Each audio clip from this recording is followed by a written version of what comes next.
Welcome students. So in this period we are going to study about the types of the blood vessels. You know that there are three main types of the blood vessels in the human circulatory system: arteries, veins and capillaries. So actually the arteries carry blood away from the heart, means they carry blood from the heart and supply it to the various body parts. Okay, but the veins carry blood away from the body, that is they carry blood from the body parts and bring that blood towards the heart. Okay student, so in this way arteries and veins, they are blood carrying vessels in the body. Now what is the difference between the arteries and the veins? So arteries, they always carry blood away from the heart. या ठिकाणी clue तुम्हाला मी दाखवलेला आहे. आर्टरीजचा हा ए लक्षात ठेवायचा आणि अवेचा ए लक्षात ठेवायचा, म्हणजे तुम्हाला नेहमी डायरेक्शन लक्षात राहील की आर्टरीजमधून ब्लड जे आहे ते नेहमी हृदयाकडून दूर नेलं जातं body पार्ट्सकडे. Okay, so arteries are the blood vessels that carry the blood from the heart, okay, to the various parts of the body. And there, आता there हा शब्द बॉडी पार्ट्स साठी आलेला आहे. जेव्हा हा ब्लड व्हेसल ब्लड घेऊन जातो बॉडी पार्ट्सकडे, तर त्या ऑर्गॅनमध्ये दे ब्रँच म्हणजे त्याच्या शाखा उपशाखा त्या ठिकाणी निर्माण होतात आणि त्या ब्रँचेसला म्हणायचं arterioles. Okay, so now these arterioles again they further divide into capillaries. See here student, suppose this is the artery. This artery carries blood towards the body organ. Suppose this is the body organ, it carries blood towards the body organ or body part. Here the artery, it divides, okay, it branches, and that branches are called as arterioles. So arterioles are the branches of arteries. Now these arterioles again divide and they form their capillaries. So these are the capillaries. Okay, so arterioles divides to form capillaries. No doubt the capillaries, they are present here in the organ. Now see here, these capillaries again rejoin to form the small blood vessels known as venules, and these venules, no doubt like that of the arterioles, these venules again join to form a large vein. Okay, now this large vein carries blood from the organ towards the heart.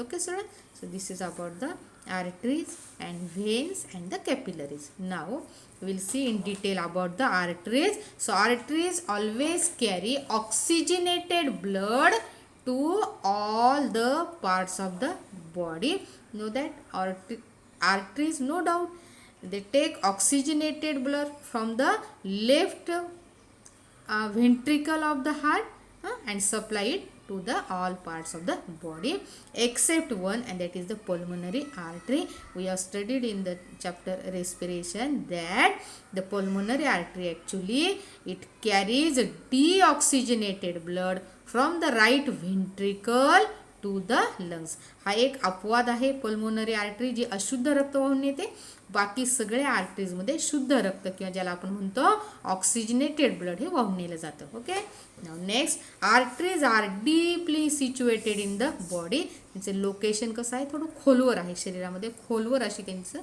Position आहे, location आहे, म्हणून म्हटलेलं आहे की arteries are deeply situated in the body and in a TS of the artery. जेव्हा आपण आर्टरीचा transverse section घेतो किंवा आडवा छेद घेतो, the wall of that artery shows 3 layers. The outer layer is called as tunica externa or tunica adventitia. Middle layer is called as tunica media, and the inner layer is called as tunica interna or tunica intima. What about outermost layer? The outermost tunica externa, it is thick, it is tough layer of the collagen fibers, that is the white fibers. We have studied in the last year about the fibers. So outer layer is very thick and it is made up of white fibers. Now the middle layer tunica media is there. It is made up of smooth muscles or non-straitened muscles. So about the three types of the muscular tissue also we have studied in the 11th class. So smooth muscles are there and the elastic fibers are there, and you know that elastic fibers, they are also called as yellow fibers. Okay. So the middle layer, it shows thick musculature. जास्त स्नायूंचा हा बनलेला आहे मधला layer tunica media. This musculature makes the wall pulsatile. The pulsatiles म्हणजे ज्या ठिकाणी pulse आपल्याला जाणवू शकतात, म्हणजे पल्साटाईल या शब्दाचा अर्थ होता actually it is beating rhythmically. जसं हार्ट इज ऑलवेज बीटिंग ना, हार्ट इज बीटिंग रिदेमिकली, तसंच ही जी वॉल आहे ट्युनिका मीडियाची, it is also pulsatile, it is beating rhythmically. त्याच्यात कॉन्स्टंट बीटिंग, ज्याला असं आपण म्हणतो की नाही हृदयाची धडधड ही कायम चालू असते, तसं ही जी वॉल आहे की नाही याच्यामध्ये सुद्धा बीटिंग ॲक्शन्स असतात, आपल्याला ज्या पल्सच्या रूपामध्ये जाणवू शकतात. अशा प्रकारे the inner most layer that is tunica interna, it is single layered. आता फरक बघा तिन्हीमध्ये. हा पण थिक आहे एक्सटर्ना, मीडिया तर जास्तच थिक आहे एक्सटर्नापेक्षा, परंतु इन्नर लेअर हा थिन आहे. It is made up of a single layer of flat and very compact endothelial cells. Single layer आहे तो, and it is surrounding the lumen. Lumen या शब्दाचा अर्थ होतो अंतर्भाग. हा जो अंतर्भाग आहे, समजा this is a TS of the artery, it shows 3 layers, outer externa, media आणि इंटरना. आणि हा जो मध्ये जो पूर्ण स्पेस आहे ना आर्टरीच्या मध्ये, हा जो गॅप आहे की ज्याच्यातून ब्लड फ्लो होत असतं, त्या स्पेसला म्हणायचं lumen. Okay student. So the lumen actually it is narrow in case of arteries because there is a thick layer of the tunica media. Now next point, see here important point, there are no holes in the arterial lumen. arteries मध्ये झडपा नसतात, लक्षात ठेवायचं. and blood flows through it rapidly. रक्ताचा जो प्रवाह आहे खूप fast आहे arteries मध्ये, and it is with high pressure, म्हणजे हाय ब्लड प्रेशर. तर आर्टरीजमध्ये ब्लड प्रेशर कसं आहे, हाय आहे. No holes are there and blood flows rapidly. ठीक आहे, हे 3 मुद्दे लक्षात ठेवायचे. Now will see about the veins. So what are the distinguishing characters between the arteries and veins. Here first point is that veins are thin walled. आता तुम्ही आठवायचं आहे की arteries are thick walled but veins are thin walled. Veins are mostly superficial vessel, स्किनच्या just खाली आहेत, थोडे superficial position आहे. याच्या विरुद्ध आपण बघितलं की आर्टरीज आर डीपली सिच्युएटेड. 2 मुद्दे झाले त्या ठिकाणी. बघा तुम्हाला असा क्वेश्चन येऊ शकतो, differentiating characters between arteries and veins, है ना. पुढे आहे the veins carry blood from the organs towards the heart. आता हा मार्ग बघा कसा आहे, ऑर्गन्सकडून हार्टकडे आहे, तर आर्टरीचा मार्ग उलटा आहे, हार्टकडून ऑर्गन्सकडे आहे. त्यानंतर the capillaries present around the various organs actually join to form the veins. मग अशी तुम्हाला त्या आकृतीमध्ये सांगितलं कॅपिलरीज जॉईन होऊन व्हेन्स तयार होतात, and these व्हेन्स carry deoxygenated blood towards the heart. Okay. Now about the portal when. So what are the portal veins actually? These portal veins, for example, hepatic portal vein, these veins differ from the other normal veins. इतर normal व्हेन्सची रचना जी आहे तिच्यापेक्षा portal व्हेनची जी रचना आहे थोडीशी वेगळी असते. आपल्याला एका व्हेनची रचना शिकायची आहे, आणि ती व्हेन आहे hepatic portal vein. Dear students, always this word hepatic. So it stands for the liver. जसं कार्डियाक हा शब्द जो आहे आपण हृदयासाठी वापरतो ना, कार्डियाक, तर हिपॅटिक हा शब्द लिव्हरसाठी किंवा यकृतासाठी वापरला जातो. तर हे तुम्ही लक्षात ठेवायचं आहे. Okay student. Now will see about the hepatic portal vein. ते student actually any portal vein is there, it starts as capillaries. Any portal vein starts as capillaries from one organ and it capillarizes in some intermediate organ, for example liver, before taking the blood towards the heart. या ठिकाणी आकृती ही एक symbolic structure दाखवलं तुमच्या लक्षात येण्यासाठी. समजा he when आहे, हिपॅटिक पोर्टल व्हेन आहे. So this when actually this when starts as capillaries. तिची सुरुवात कोणापासून झालेली आहे, कॅपिलरीजपासून. आता तुम्हाला माहिती आहे की व्हेनची निर्मिती कशी होते कॅपिलरीजपासून. कॅपिलरीज जॉईन होतात आणि व्हेन तयार होते. म्हणून any hepatic vein any portal vein actually it starts as the capillaries from one organ. एका अवयवामध्ये असणाऱ्या कॅपिलरीजपासून त्या व्हेनची निर्मिती होते. And now this vein okay it again capillarizes in the intermediate organ. म्हणजे पुन्हा तिचं रूपांतर छोट्या छोट्या कॅपिलरीजमध्ये, ज्याला आपण मराठीमध्ये केशवाहिन्या म्हणतो, छोट्या छोट्या कॅपिलरीजमध्ये पुन्हा त्या व्हेनचं रूपांतर होतं. लक्षात आलं. म्हणजे हे स्ट्रक्चर सेम दिसते तुम्हाला. Okay so again it capillarizes in some intermediate organs. For example, for the hepatic portal vein the intermediate organ is liver, so liver acts as an intermediate organ here. So this hepatic portal vein capillarizes in the liver. Again these capillaries join, again they join to form this hepatic portal vein, and now this hepatic portal vein carries blood towards the heart. लक्षात आलं तुम्हाला. आता बाकीच्या व्हेन्समध्ये काय होतं माहिती का, ती व्हेन ज्या ऑर्गॅनपासून निघते ना ती डायरेक्ट हार्टला जॉईन होते. समजलं तुम्हाला. डायरेक्ट इतर व्हेन्स आहे ना, they carry blood from the organ to the heart. There is no intermediate organ. पण पोर्टल व्हेन्स अशा असतात की त्या डायरेक्ट हार्टला जॉईन होऊ शकत नाही, तर आधी त्या एखाद्या इंटरमिडिएट ऑर्गॅनमध्ये प्रवेश करतात. तिथं त्यांचं कॅपिलरायझेशन होतं आणि नंतर बाहेर पडलेली व्हेन मग ती ब्लड पिऊन जाते हार्टकडे. ते लक्षात ठेवायचं. अशा प्रकारे हिपॅटिक पोर्टल व्हेन तयार होते की जी लिव्हरमधून बाहेर पडते आणि हार्टला ब्लड काय करते, सप्लाय करते. Okay student. Now remaining parts about the veins. So व्हेन्स also show 3 layers same like that of the arteries. 3 layers that is tunica externa, tunica media and tunica interna. But the tunica media is comparatively thinner. हा शब्द महत्त्वाचा आहे. Thinner म्हणजे जी tunica media layer आर्टरीजमध्ये खूप thick आहे, तो इथे मात्र तुलनात्मक दृष्टीने थिन आहे. हा पातळ आहे. बरोबर आहे. आणि त्याच्यामुळे काय झालेलं आहे, व्हेनचं जे ल्युमेन आहे ना it becomes wide and it becomes somewhat narrow. Okay. Now the next distinguishing character is that the internal valves are present. हा शब्द महत्त्वाचा आहे. Present at the regular intervals. म्हणजे थोड्या थोड्या अंतरावर व्हेन्समध्ये झडपा असतात. आपण बघितलं in arteries there are no valves. आर्टरीजमध्ये व्हॉल्व्स नसतात, परंतु व्हेन्समध्ये व्हॉल्व्स असतात. हा पुन्हा क्ल्यू लक्षात ठेवा. व्हेन्सचा व्ही लक्षात ठेवायचा, व्हॉल्वचा व्ही लक्षात ठेवायचा. व्हेन्समध्ये व्हॉल्व्स असतात, व्हेन्समध्ये व्हॉल्व्स असतात, आर्टरीजमध्ये व्हॉल्व्स नसतात. पुढचा फरक आहे the blood flows with low pressure. व्हेन्समध्ये लो ब्लड प्रेशर आहे, तर आर्टरीजमध्ये हाय ब्लड प्रेशर आहे. हा एक फरक आहे. And the what is the function of that valves. The valves prevent backflow of the blood. हे तर तुम्हाला माहितीच आहे. झडपाचं काम तेच आहे की ब्लड जे आहे की नाही त्याचा उलटा प्रवास त्या ठिकाणी पुन्हा होऊ नये म्हणून हे कार्य करत असतात. Okay student. All this is about the व्हेन्स.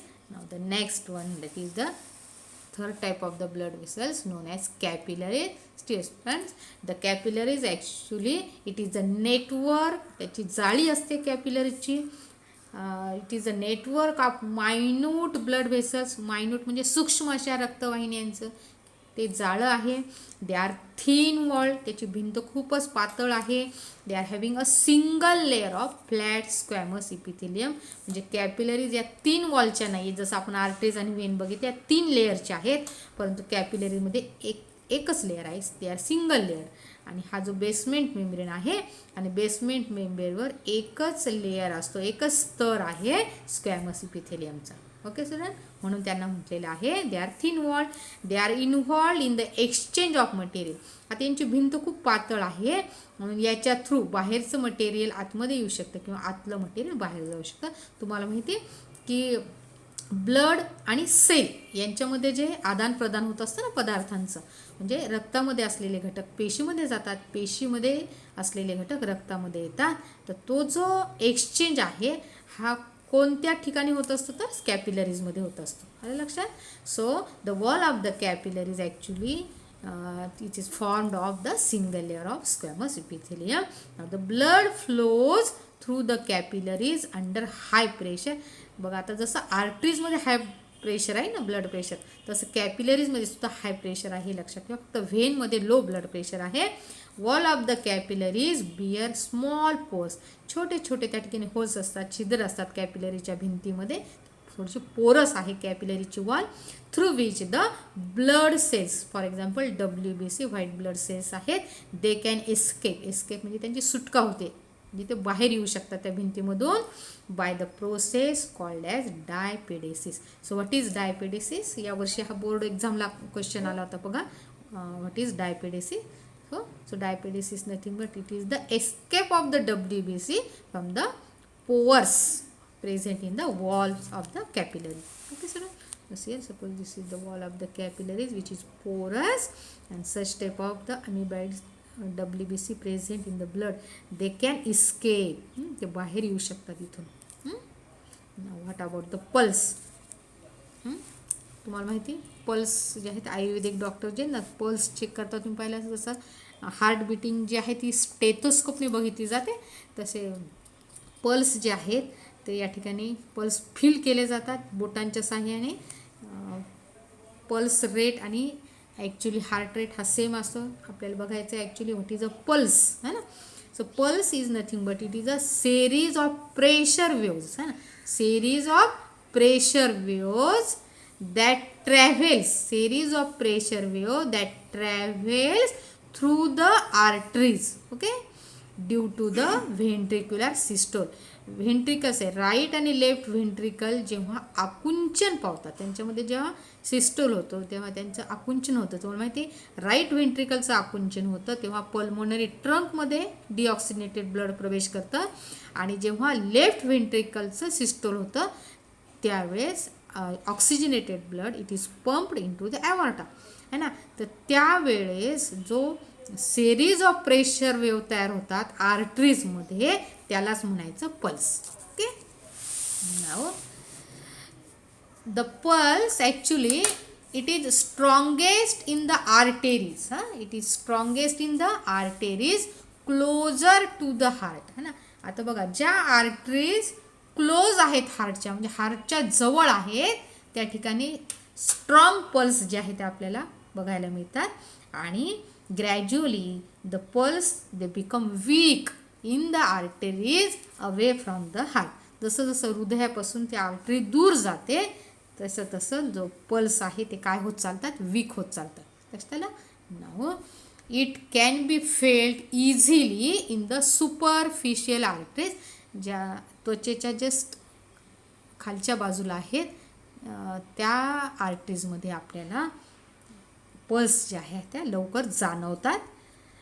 For example in radial artery in the wrist region. Wrist म्हणजे मनगट आहे, मनगटामध्ये जी रॅडियल आर्टरी आहे त्या ठिकाणी लवकर पल्स फील होतात, आणि कॅरोटिड आर्टरी आहे आपल्या मानेच्या भागामध्ये, त्या ठिकाणी सुद्धा पल्स जे आहेत त्या ठिकाणी फील होतात. तुम्ही बघितलं असेल जे आयुर्वेदिक डॉक्टर वगैरे मनगटाजवळ नाडी परीक्षण करतात, तुम्ही पाहिलं असेल तर त्या ठिकाणी मी तुम्हाला दाखवते. ठीक आहे, समजा हे पहा हा रिस्ट रिजन आहे की नाही आपला, ते या ठिकाणी अशा प्रकारे है ना, अशा प्रकारे पल्स त्या ठिकाणी चेक केले जातात. साधारणतः एका मिनिटामध्ये किती पल्स त्यांना फील होतात ते त्या ठिकाणी मोजलं जातं. तर ही रॅडियल आर्टरी आहे, मी तुम्हाला आता दाखवली ती रिस्ट रिजनमध्ये. Okay, so actually pulse rate is equal to heart rate.